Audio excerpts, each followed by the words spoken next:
jasmani dan rohani oleh Allah Subhanahu wa taala. Saudaraku semuanya, maka kali ini kita akan menjelaskan bagaimana cara mematikan diri dengan benar. Bagaimana cara meleburkan diri dengan benar. Dengan simple. Bagaimana cara mentiadakan diri. Sehingga apa? Sehingga kita ini bisa keluar daripada kesombongan, keakuan kita, keangkuhan, ya. Maka saudara-saudaraku,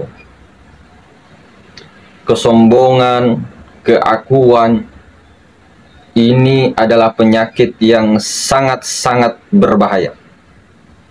Ini penyakit yang sangat berbahaya. Maka inilah yang menjauhkan kita dari Allah Subhanahu wa taala, ya, sehingga kita ini tidak bisa melihat Allah yang sangat nyata, saudara. Maka perlu diketahui bahwa iblis itu dikeluarkan daripada surga karena kesombongan. Ini simbol, ya, simbol. Iblis itu dikeluarkan daripada surga daripada kesombongannya. Dikeluarkan dari surga karena kesombongan, takabur. Simbol ini, simbol. Maka mana mungkin orang yang sombong atau iblis dimasukkan ke dalam jannah? Tidak mungkin. Iblis saja dari dalam surga dikeluarkan karena kesombongannya, apalagi kita ini. Nah, ini simbol, ya, banyak makna metafora di sini.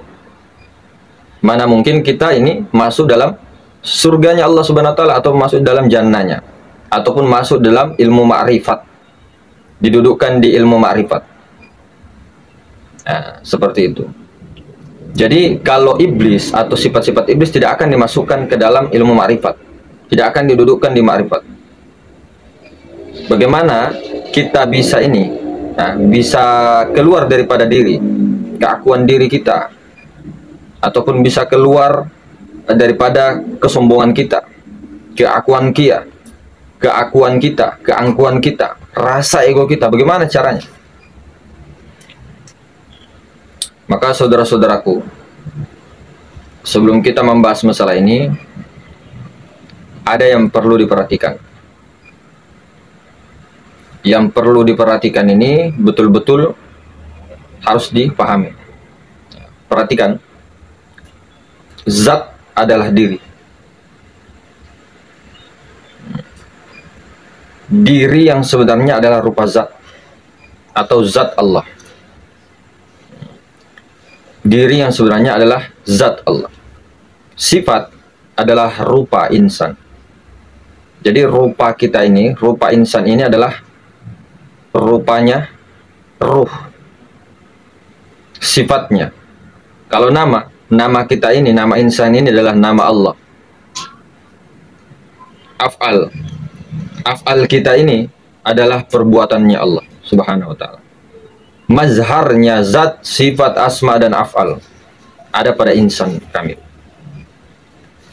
Maka kita mengetahui, ya, semua daripada tubuh kita ini, tubuh, hati, nyawa, rahasia, itu adalah kepunyaan Allah. Nyatanya, mazharnya Allah Subhanahu wa ta'ala. Ketika kita bawa ke 7 sifat ma'ani, nah, ketika kita bawa kepada 7 sifat ma'ani, 7 sifat Allah Subhanahu wa ta'ala, ya, kita akan tahu di situ. Jadi apabila kita bawa ke 7 sifat ma'ani itu, ya, yang pertama kudrah, artinya kuasa. Kuasa.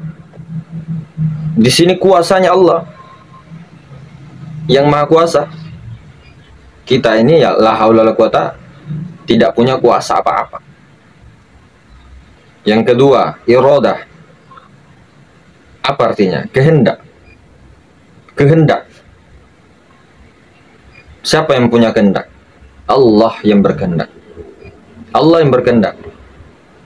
Allah lah yang maha berkehendak. Ini pakai rasa, bos, pakai rasa, bukan dipikir. Yang ketiga, ilmu. ilmu kita ini atau tahunya kita ini itu adalah ilmunya Allah. Allah yang maha ilmu, Allah yang maha berilmu, Allah yang maha mengetahui. Yang keempat, sifat hayat. Allah yang memberi hidup, Allah yang hidup. Yang hidup adalah Allah. Kita tidak punya hidup. Allah yang maha hidup. Ya. Ini pakai rasa, dirasakan dulu betul-betul. Bukan hanya dihafal ini, 7 sifat ini. Dirasa. Siapa yang hidup? Yang kelima, sama. Artinya mendengar. Siapa yang mendengar? Allah yang mendengar. Ini sifat Allah. Allah yang mendengar. Ini sifat Allah. Kita tak punya pendengar. Tuli. Yang keenam, basor. Artinya melihat. Siapa yang melihat? Allah melihat. Allah yang melihat. Allah yang mempunyai sifat basor. Perhatikan itu. Yang ketujuh, kalam. Artinya berkata-kata. Siapa yang berkata-kata? Dialah yang berkata-kata, bukan kita. Kita tak punya apa-apa. Kalau kita saja mau merenung, pakai rasa zauq, merenung 7 sifat Allah ini, ya, 7 sifat ma'ani ini, nah, itu sangat nyata, senyata-nyatanya berlaku dalam kehidupan kita sehari-hari. Tapi yang berbahaya di sini, yang jadi masalah di sini, karena kita yang mengaku itu, kita ini dan itu, kita ini dan ini, kita ini itu, padahal bukan kita. Inilah kesombongan terbesar. Inilah keakuan terbesar. Inilah yang membatalkan syahadat, saudara-saudara. Ini yang harus dihindari.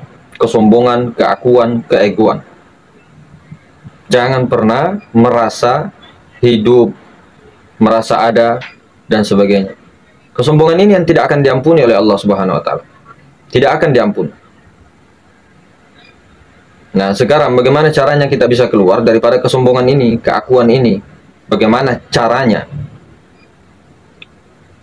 Nah, maka itu tadi, saudara harus pahami, kita harus pahami yang mendengar, yang berbuat, yang melihat, yang berkata-kata itu adalah Allah, bukan kita, bukan kita. Adalah Allah sendiri. Tapi hati-hati, jika tidak betul-betul memahami ini, fatal. Fatal kalau tidak memahami. Jangan sampai apa? Kita ini salah paham. Artinya apa? Kita ini salah paham, lalu kita ini mencuri, kemudian kita mengatakan, ini Allah yang mencuri. Hati-hati. Oh, ini yang berkuasa, yang berkehendak Allah. Kalau yang mencuri ini Allah. Ini hati-hati. Hati-hati. Karena memang secara hakikatnya itu adalah semua perbuatan Allah. Itu kuasa dan kehendak Allah. Semua adalah perbuatan Allah. Namun jangan dikatakan bahwa Allah yang mencuri. Karena kenapa? Zat itu dengan sifat itu berbeda. Yang memberikan sifat ini adalah zat. Tapi yang ada sifat pada manusia ini, ya, itu daripada Allah. Memang betul, tapi jangan pernah mengatakan keburukan-keburukan disetarakan dengan Allah Subhanahu wa Ta'ala. Tidak boleh. Keburukan, ya, itu tidak boleh disetarakan dengan Allah. Karena kenapa? Kita ini adalah rahasianya. Sekalipun Allah itu yang berbuat, ya, kita harus menutupi karena kita ini rahasianya. Al-insanu sirri wa ana sirru. Insan itu rahasiaku dan tiada lain daripada aku. Saya ulangi. Sekalipun itu baik dan buruk daripada Allah Subhanahu wa Ta'ala, tapi keburukan ini tidak boleh disandarkan kepada Allah. Adab, menutupi. Karena insan itu rahasianya Allah. Insan inilah yang menutupi rahasia Allah Subhanahu wa Ta'ala. Ini makom penelanjangan Tuhan, saudara-saudara. Jangan sampai kita keliru seperti itu. Jadi adab kepada Tuhan, ya, adab kepada Allah itu harus betul-betul dijalankan dengan baik. Jangan sampai kita ini kurang ajar membuka rahasia kepada orang-orang yang tidak paham itu. Maksudnya kita buka semua bahwa itu semua kemudian disalahgunakan oleh orang-orang yang tidak bertanggung jawab. Adabnya tidak ada. Makanya orang belajar tauhid itu harus memurnikan tauhid, harus beradab, harus berakhlak. Ujung-ujungnya orang itu belajar tasawuf untuk menyempurnakan dia punya akhlak.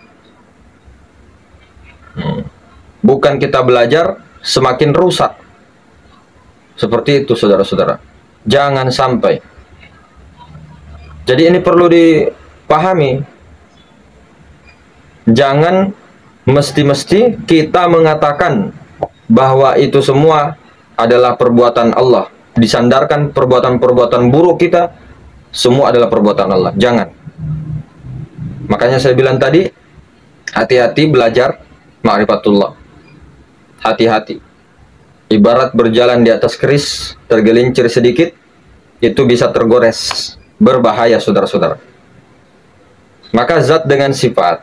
Ya. Sifat ini bisa ada kalau ada zat. Sifat ini bisa nyata kalau ada zat. Nah, nyatanya zat kepada sifat. Ya. Zat ini ingin menyata. Zat ini ingin menyata kepada sifat. Seperti itu. Sifatnya ini adalah sifatnya sendiri, bukan kita. Nah, jadi menjadi khalifah, pengganti utusan untuk menggantikan, untuk menyatakan sifat-sifat Allah, untuk menyatakan kebaikan-kebaikan Allah di bumi. Jadi bagi orang-orang yang tidak tahu atau iblis-iblis yang belum tahu Allah, belum tahu mengenal Allah, belum didudukkan di ma'rifatullah, ini tutup. Jangan sampai kita mengatakan bahwa semua perbuatan buruk itu adalah perbuatan Allah. Kalau kita ucapkan, tapi di dalam rahasia, di dalam ilmu rahasia, di dalam ilmu hakikat, baik dan buruk tidak ada lain. Karena kudrah iradah, kuasa dan kehendak Allah Subhanahu wa taala. Karena manusia ini, insan ini la haula wala quwata illa billahnya kepada zat. Namun itu tadi, hati-hati, jangan disebut. Karena batal ma'rifatnya, batal. Ma'rifatnya itu batal. Ya, jadi begitu saudara-saudara. Mudah-mudahan dirahmati Allah Subhanahu wa taala pertemuan singkat kita ini. Semoga semuanya dilindungi Allah Subhanahu wa taala. Assalamualaikum warahmatullahi wabarakatuh.